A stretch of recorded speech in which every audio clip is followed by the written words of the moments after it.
Dalam suatu organisasi, paling tidak terdapat ketua, wakil ketua, bendahara, dan sekretaris sebagai badan pengurus harian. Contohnya, organisasi siswa intrasekolah atau OSIS. Keempat jabatan tersebut memiliki kedudukan dan perannya masing-masing. Contohnya, bendahara mempunyai peran untuk mengurus keuangan OSIS, dan sekretaris mempunyai peran untuk mengurus administrasi OSIS. Dalam sistem ketatanegaraan, penyelenggara pemerintahan pusat adalah presiden dibantu oleh wakil presiden dan beberapa menteri negara. Bagaimana kedudukan dan peran pemerintah pusat? Mari kita simak pembahasan berikut. Bangsa Indonesia merupakan bangsa yang disatukan dalam pemerintahan negara kesatuan Republik Indonesia. Untuk mengayomi dan mengurusi seluruh wilayah NKRI, Indonesia memiliki sistem pemerintahan pusat yang terletak di ibu kota Jakarta. Dalam menjalankan fungsinya, pemerintah pusat juga dibantu oleh pemerintah daerah melalui pelaksanaan otonomi daerah. Dalam pelaksanaan otonomi daerah, pemerintah pusat memiliki 3 fungsi, yaitu sebagai berikut. Pertama, fungsi layanan atau servicing function. Pemerintah merupakan pelayan masyarakat yang memiliki tujuan untuk melayani dan membawa masyarakat menuju kesejahteraan. Fungsi ini dilakukan dengan memenuhi seluruh kebutuhan masyarakat dengan kualitas yang sama tanpa adanya diskriminatif. Dengan demikian, pemerintah harus memperlakukan semua masyarakat secara adil dan setara karena setiap orang memiliki hak yang sama dalam negara, yaitu untuk dilayani dan diakui. Misalnya, mendapatkan layanan pendidikan, layanan kesehatan, dan layanan administrasi seperti izin usaha, kartu tanda pengenal atau KTP, surat izin mengemudi atau SIM, dan paspor. Kedua, fungsi pengaturan atau regulating function. Fungsi ini menekankan pada peran pemerintah dalam menjaga keseimbangan kehidupan bermasyarakat dan bernegara melalui kebijakan yang berlaku untuk masyarakat dan pemerintahan itu sendiri. Tujuan dari fungsi ini adalah mengatur dan memberikan perlindungan kepada masyarakat dalam menjalankan hidup sebagai warga negara tanpa melakukan intervensi terhadap kehidupan masyarakat yang menjadi ranah privat. Ranah privat yang dimaksud adalah cita-cita, pekerjaan, pendidikan, dan sebagainya. Pemerintah pusat memiliki 6 fungsi pengaturan, yaitu sebagai berikut. Menyediakan infrastruktur ekonomi. Fungsi ini berkaitan dengan aset fisik jasa dan digunakan dalam bidang produksi dan konsumsi. Hal ini mencakup beberapa hal sebagai berikut. Public utilities seperti telekomunikasi, air minum, listrik, dan gas. Public works seperti bendungan, irigasi, dan drainase. Transportasi seperti jalan, kereta api, bandara, dan pelabuhan. Institusi dasar bagi berlangsungnya ekonomi modern seperti perlindungan terhadap hak milik, hak cipta, dan hak paten. Menyediakan barang dan jasa kolektif. Fungsi ini berkaitan dengan ketersediaan barang dan jasa yang dibutuhkan oleh masyarakat, tetapi tidak dapat disiapkan oleh pihak swasta. Misalnya, layanan kesehatan terpadu. Menjembatani konflik dalam masyarakat. Fungsi ini berkaitan dengan pelaksanaan negara untuk menciptakan lingkungan yang tertib dan stabil dalam masyarakat. Oleh karena itu, pemerintah harus mengakomodasi setiap konflik dalam masyarakat agar tidak mengancam ketertiban dan stabilitas kehidupan bermasyarakat. Misalnya, pemerintah melalui aparat keamanan menertibkan tawuran antar kelompok di Jakarta. Menjaga kompetisi.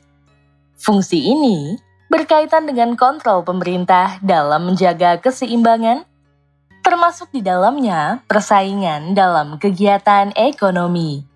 Dengan adanya pengawasan, kegiatan ekonomi dapat berjalan dengan baik tanpa dikuasai oleh pihak-pihak tertentu, misalnya dengan menerbitkan undang-undang anti-monopoli.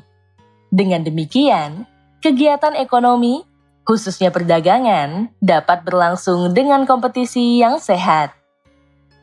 Menjamin akses minimal setiap individu terhadap barang dan jasa. Hal ini berkaitan dengan peran pemerintah dalam memberikan layanan kesejahteraan bagi kalangan masyarakat yang kurang mampu. Misalnya, melalui program-program khusus seperti kesehatan gratis, pendidikan, dan bantuan sembako. Hal ini dilakukan karena tidak semua masyarakat dapat mengakses layanan sebagai dasar pemenuhan kebutuhan hidup karena keterbatasan ekonomi. Menjaga stabilitas ekonomi.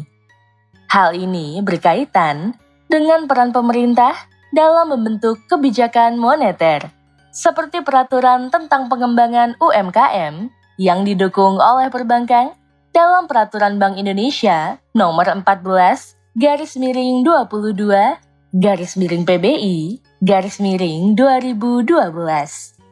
Hal ini bertujuan untuk menciptakan stabilitas perekonomian yang penting agar memberikan kepastian berusaha bagi para pelaku ekonomi. Stabilitas ekonomi merupakan jantung keberadaan sebuah negara. Kegiatan ekonomi yang baik dapat menjaga stabilitas negara. Stabilitas perekonomian merupakan prasyarat dasar agar tercapainya peningkatan kesejahteraan rakyat melalui kegiatan ekonomi yang tinggi dan peningkatan kualitas pertumbuhan. Dengan adanya kegiatan ekonomi, akan banyak tersedia lapangan pekerjaan yang dapat mengatasi pengangguran. Hal ini juga dapat menekan tingkat kriminalitas yang disebabkan oleh faktor pengangguran. Ketiga, fungsi pemberdayaan.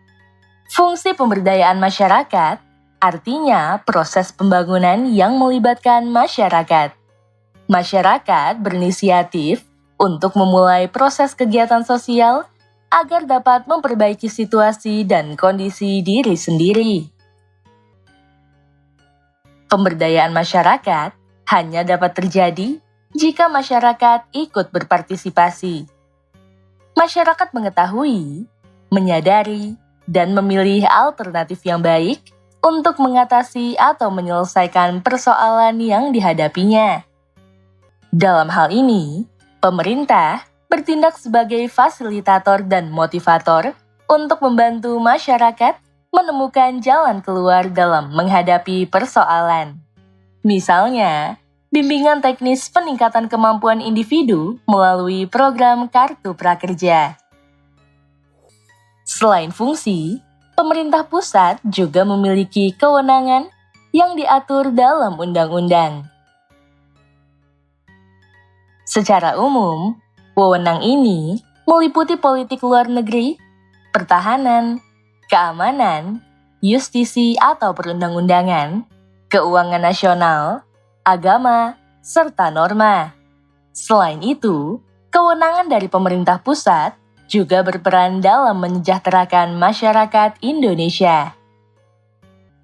Kewenangan yang dimaksud adalah sebagai berikut. Perencanaan nasional dan pengendalian pembangunan nasional secara makro. Pemerintah sebagai pelaksana utama roda pemerintahan dan negara harus merencanakan pembangunan nasional yang berkesinambungan dan menyeluruh. Artinya, pemerintah pusat tidak hanya melaksanakan pembangunan untuk periode tertentu, tetapi juga untuk masa depan bangsa serta mencakup seluruh aspek kehidupan bermasyarakat, berbangsa, dan bernegara sesuai Rencana Pembangunan Jangka Panjang Nasional atau RPJPN yang berlangsung selama 20 tahun. Artinya, walaupun periode pemerintahan berlangsung selama 10 tahun, pelaksanaan perencanaan jangka panjang merupakan suatu keharusan untuk masa depan bangsa. Dana Perimbangan Keuangan. Dana perimbangan adalah dana yang bersumber dari pendapatan anggaran pendapatan belanja negara atau APBN yang dialokasikan kepada daerah atau otonom untuk kebutuhan daerah dalam rangka pelaksanaan desentralisasi. Jumlah dana perimbangan ditetapkan setiap tahun anggaran dalam APBN. Tujuan utama dari dana perimbangan adalah meningkatkan pelayanan guna kesejahteraan masyarakat yang makin baik. Dana perimbangan terdiri atas dana bagi hasil atau DBH, dana alokasi umum atau DAU, dan dana alokasi khusus atau DAK, serta dana penyesuaian dan dana otonomi khusus. Dana bagi hasil atau DBH berasal dari pendapatan APBN yang dialokasikan ke suatu daerah harus berdasarkan presentasi tertentu. Dana alokasi umum atau DAU berasal dari APBN yang dialokasikan dengan maksud untuk pemerataan kemampuan keuangan antar daerah. Dana alokasi khusus atau DAK berasal dari APBN yang dialokasikan ke daerah untuk membantu kebutuhan khusus yang tidak diperkirakan dalam dana alokasi umum dan kebutuhan komitmen atau prioritas nasional. Sistem administrasi negara dan lembaga perekonomian negara. Pemerintah memegang kendali penuh atas sistem administrasi negara dan lembaga keuangan negara. Contoh sistem administrasi negara adalah identitas kependudukan warga negara, wilayah negara, dan pelaksanaan organisasi pemerintahan. Sebagai lembaga ekonomi negara, pemerintah mengatur dan mengendalikan sistem perekonomian negara agar dapat mencapai kesejahteraan rakyat Indonesia. Pembinaan dan pemberdayaan sumber daya manusia. Keberadaan negara juga ditentukan oleh sumber daya manusia yang baik untuk menjamin mutu negara dan membantu negara dalam kompetisi global dengan negara lain. Oleh karena itu, pemerintah bertugas untuk menciptakan sumber daya manusia yang bermutu. Misalnya, melalui bidang pendidikan berupa sekolah dan universitas, kemudian melalui pelatihan berupa lembaga-lembaga pelatihan dan kursus bagi seluruh warga negara Indonesia. Pemberdayaan sumber daya alam. Negara mengolah sumber daya alam sesuai dengan undang-undang yang ada untuk menciptakan pemerataan ekonomi bagi kesejahteraan seluruh rakyat Indonesia. Contoh sumber daya yang diolah adalah minyak, gas, pembangkit listrik, dan air. Konservasi dan standarisasi nasional. Konservasi adalah upaya pelestarian lingkungan dengan tetap memperhatikan manfaat yang didapat dan tetap mempertahankan keberadaan setiap komponen lingkungan untuk pemanfaatan masa depan.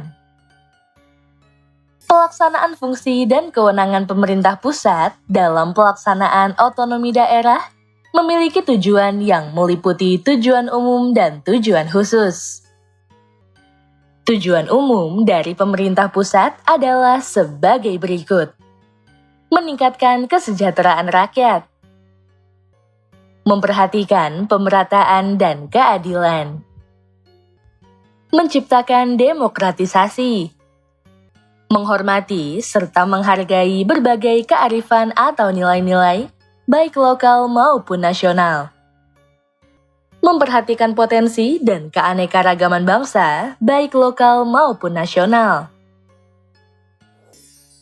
Tujuan khusus dari pemerintah pusat adalah sebagai berikut: mempertahankan dan memelihara identitas serta integritas bangsa dan negara. Menjamin kualitas pelayanan umum yang setara bagi seluruh warga negara Indonesia. Menjamin efisiensi pelayanan umum berskala nasional. Menjamin pengadaan teknologi keras dan lunak yang langka, canggih, mahal, dan berisiko tinggi seperti tenaga nuklir, teknologi satelit, dan penerbangan antariksa. Menjamin sumber daya manusia yang berkualitas tinggi yang dibutuhkan oleh bangsa dan negara. Membuka ruang kebebasan bagi masyarakat, baik pada tingkat nasional maupun lokal. Ruang kebebasan yang dimaksud adalah wadah bagi masyarakat untuk berkreativitas dan berinovasi. Misalnya, Undang-Undang Nomor 24 Tahun 2019 tentang ekonomi kreatif untuk mengoptimalkan kreativitas sumber daya manusia yang berbasis warisan budaya, ilmu pengetahuan, dan teknologi. Hal ini dapat dilakukan dengan mengadakan sanggar budaya untuk kesenian lokal, pelatihan atau kursus untuk teknologi, dan perlombaan ekonomi kreatif tingkat nasional. Menciptakan kreativitas dan inisiatif sesuai dengan kemampuan dan kondisi daerahnya. Misalnya, meningkatkan budaya lokal seperti kesenian untuk daya tarik wisata di Bali yang merupakan daerah wisata. Memberikan peluang kepada masyarakat untuk membangun dialog secara terbuka dan transparan dalam mengurus dan mengatur rumah tangga sendiri. Tujuan umum dan tujuan khusus ini merupakan bukti keberadaan pemerintah Indonesia dalam menjalankan pemerintahan demi kelangsungan hidup bangsa dan negara Indonesia yang adil dan sejahtera. Berdasarkan pembahasan tadi, dapat dipahami bahwa pemerintah pusat merupakan pelaksana utama pemerintahan negara sehingga menjadi simbol kedaulatan bangsa dan negara Indonesia. Keberadaan pemerintah pusat menjamin terlaksananya tujuan negara untuk mencapai kesejahteraan seluruh masyarakat Indonesia. Dengan demikian, keberadaan pemerintah pusat menjadi gambaran dari kelangsungan hidup bangsa dan negara. Sebagai seorang warga negara, kita harus turut mendukung dan mengawasi jalannya pemerintahan Indonesia agar dapat mewujudkan pemerintahan yang baik dan bersih.